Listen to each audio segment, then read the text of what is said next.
In the endless expanse of pure white void, consciousness awakens without memory, without identity, without understanding.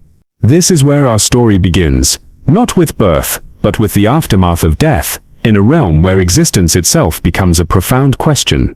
You find yourself suspended in nothingness, surrounded by an infinite canvas of white. There's no ground beneath your feet, no sky above your head, just an overwhelming sense of emptiness that somehow feels complete. In this void, you are pure awareness, a spark of consciousness stripped of all earthly attachments, all memories, all sense of self. Approaching through this ethereal landscape comes a figure, translucent and otherworldly. It moves with purpose, gliding rather than walking, its form shifting like mist, caught in moonlight. As it draws nearer, you feel no fear, only a profound sense of unknowing, as if you're a blank slate, waiting to be written upon. The term of your punishment has now concluded, the figure announces, its voice carrying the weight of cosmic authority. Punishment, the word hangs in the air like a riddle. You have no recollection of any wrongdoing, no memory of transgression. Your mind is an empty vessel, unable to grasp what offense could have led to this moment. What punishment, you ask, your voice echoing in the vast emptiness. The figure's response is both dismissive and compassionate. Not important right now. You wouldn't understand yet anyway. What matters is what you choose to do now. With a gesture that seems to bend reality itself, the figure points forward. The white void begins to fracture, tearing open like fabric being ripped apart by invisible hands. Through this cosmic wound, color bleeds into existence. Particles of light dancing in familiar patterns, shapes that trigger something deep within your consciousness. Through this portal, you witness scenes of life unfolding. Figures move through landscapes of brick and mortar, flesh and blood. They embrace, they weep, they laugh, they suffer. It's a tapestry of human experience that feels both foreign and intimately familiar. What is that? You inquire, drawn to the vibrant display of emotion and interaction. Where you were, the figure replies simply. As you peer deeper into this window of existence, the scenes shift and change. Always, there's one constant figure, a being that moves through these experiences with purpose and passion, love and loss. The recognition hits you like a cosmic thunderbolt. Is that me? The figure begins to weave the tale of your mortal existence, painting a picture of a life both ordinary and extraordinary in its humanity. Your name was Janos, the figure begins, and with those words, the floodgates of memory begin to crack open. You were a human being, existing in a realm with countless others like you, all serving the same sentence for the same fundamental crime. The story unfolds like a beautiful nightmare. You were raised by a mother whose love formed the foundation of your understanding of connection and care. Her hands guided you through the mysteries of existence, teaching you not just how to survive, but how to truly live. In her embrace, you learned the meaning of unconditional love, a force so powerful it seemed to make the universe itself make sense. Friendships bloomed around you, like flowers in spring. These connections provided laughter that echoed through your soul, inside jokes that created private universes of shared understanding, secrets that bound hearts together in invisible chains of trust. Each friendship was a masterpiece of human connection, painted in the colors of shared experience and mutual understanding. Love arrived in waves, each one more powerful than the last. You experienced the intoxicating rush of romantic connection, that magical moment when two separate beings recognize something divine in each other. The ecstasy of love was unlike anything else in your mortal experience, a drug that made existence itself feel worthwhile. Then came Renita, the one who would become your life partner. Your souls intertwined in a dance of commitment and compromise, creating a shared existence that was greater than the sum of its parts.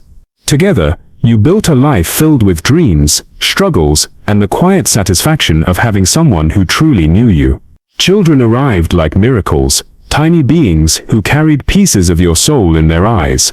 Through them, you experienced a love so fierce it bordered on terror, the overwhelming responsibility of caring for something more precious than your own life. In their laughter, you found purpose. In their tears, you discovered the depths of compassion you never knew you possessed. Your career became a canvas for your ambitions and talents. Each achievement felt like a small victory against the chaos of existence, proof that effort and dedication could shape reality according to your will. Success tasted sweet, made all the sweeter by the struggles that preceded it. The physical world offered its own rewards, the explosion of flavor from a perfectly prepared meal, the breathtaking beauty of a sunset painting the sky in impossible colors, the thrill of discovering new places and experiences that expanded your understanding of what life could offer. You became a seeker of truth, pondering the great mysteries of existence. Why were you here? What was the purpose of it all? How did consciousness arise from mere matter? These questions drove you forward, filling your mind with wonder and your heart with the joy of discovery. But the figure's narrative takes a darker turn, revealing the other side of this seemingly beautiful existence. You began completely unaware, hungry, and afraid. The figure continues, and now the true nature of the punishment becomes clear. Life, for all its beauty, was built on a foundation of impermanence and uncertainty. From the moment of birth, you were thrust into a world that demanded constant vigilance, constant striving, constant fear of loss. Your mother, that pillar of love and security, could not protect you forever. As you grew, the world revealed its true face, vast, indifferent, and ultimately beyond your control. The safety she provided was an illusion, a temporary shelter in an infinite storm. Friendships, those precious connections that made life meaningful, proved fragile. Distance grew between hearts that once beat in synchrony. Misunderstandings festered into resentments. People who once knew your deepest secrets became strangers, some even enemies. Each loss made it harder to trust, harder to open your heart to new connections. Love, that divine experience that seemed to justify existence itself, revealed its cruel nature. Partners who promised forever found reasons to leave. Hearts that beat for you learned to beat for others. The very intensity that made love so beautiful also made its loss so devastating. Even your greatest joys carried the seeds of suffering. Your marriage to Renita, beautiful as it was, became a daily struggle to maintain connection in the face of inevitable change. The initial fire of passion cooled to embers that required constant attention to keep alive. Every day brought new challenges to overcome, new reasons to doubt your choices. Parenthood, that source of overwhelming love, also brought overwhelming responsibility. Every decision carried the weight of another person's future. The knowledge that you could fail them, could make choices that would harm them, haunted your every moment of joy with them. Success in your career came at the cost of countless hours of repetitive labor, endless worry about making the right decisions, constant fear that everything you built could crumble at any moment. The achievements that once tasted so sweet quickly became stepping stones to the next goal, never providing lasting satisfaction. The figure continues painting this portrait of human existence, revealing the deeper truths about the nature of mortal life. You lived in a constant state of almost happy, almost satisfied, almost at peace. No matter what you achieved or acquired, something was always missing, always just out of reach. Contentment remained a mirage on the horizon of consciousness. The search for meaning became its own form of torture. You formed beliefs and theories about the nature of existence, but these beliefs were really just hopes dressed up as certainties. Truth and delusion appeared in equal measure, making it impossible to distinguish between genuine understanding and comforting self-deception. And always, there was the specter of death, hanging over everything. You watched your beloved mother age and deteriorate, her mind fragmenting until she no longer remembered the love you shared. Her death was a preview of your own inevitable fate, a reminder that everything you cared about was temporary. The physical body that allowed you to experience the pleasures of existence also subjected you to its pains. Disease ravaged your flesh, aging stole your vitality, and eventually, death claimed everything you thought you were. When the portal closes, the full weight of this existence crashes down upon you. Every moment of joy and sorrow, every connection and loss, every hope and disappointment floods through your consciousness simultaneously. The beauty and horror of human life overwhelm you with their intensity. I still don't understand, you confess. What was I being punished for? The figure's answer cuts through the confusion like a blade of light. Desire, passion, judgment, attachment. Foreseeing existence as a plurality of objects separate from you, and not a single unification. This is the great crime of consciousness, the tendency to divide reality into self and other, to create attachments that inevitably lead to suffering, to desire things that must ultimately be lost. The figure gestures again, and two new portals open before you.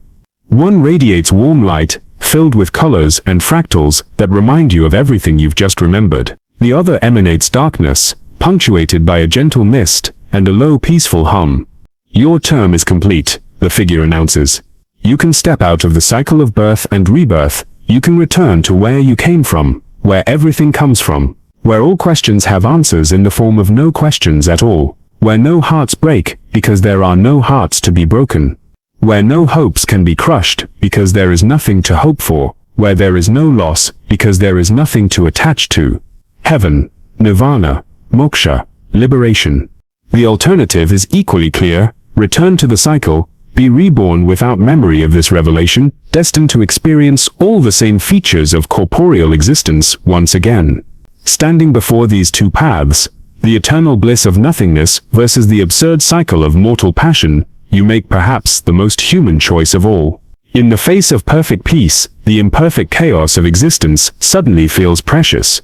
The very suffering that defined your punishment now appears as the price of something invaluable, the ability to love, to hope, to strive, to feel.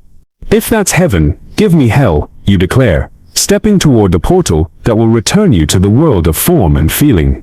This choice reveals the profound paradox at the heart of consciousness itself. Even knowing the full cost of existence, the inevitable suffering, loss, and death, the experience of being human remains so precious that it's worth choosing again and again. Perhaps this is the deepest truth, hidden within the punishment, that consciousness, despite all its afflictions, is itself a form of grace. To feel pain is to feel at all.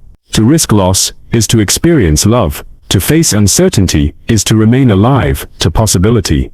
In choosing to return, you embrace not just the suffering of existence, but its unparalleled beauty, the miracle of consciousness awakening to itself in a universe that, for all its indifference, has somehow produced beings capable of love, wonder, and hope. The portal beckons, ready to erase this cosmic conversation and plunge you back into the beautiful, terrible adventure of being alive. And in that moment, before forgetting, you understand that the real punishment isn't existence itself, it's the inability to appreciate its profound gift while you're living it. The cycle begins anew, carrying with it the eternal hope that perhaps, somewhere in the depths of mortal experience, consciousness might once again touch the divine mystery of its own existence and find it worth every moment of suffering it requires.